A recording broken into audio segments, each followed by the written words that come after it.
السلام عليكم. نداء للجمهور الجزائري طبقا لنص المادة 17 من قانون الإجراءات الجزائية، وعملا بالإذن النيابي الصادر في النيابة الجمهورية لدى محكمة دار البيضاء.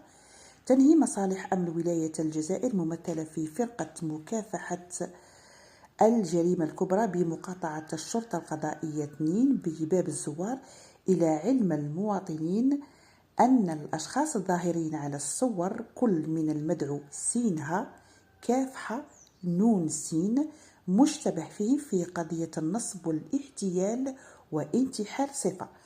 وفي هذا الصدد توجه مصالح أمن ولاية الجزائر نداء لكل شخص يكون قد وقع ضحية للسالف الذكر التوجه إلى مقر مقاطعة الشرطة القضائية الثانية بباب الزوار أو التقدم أمام محكمة دار البيضاء لتنفيذ شكوى أو الإدلاء بشهادة في قضية الحال.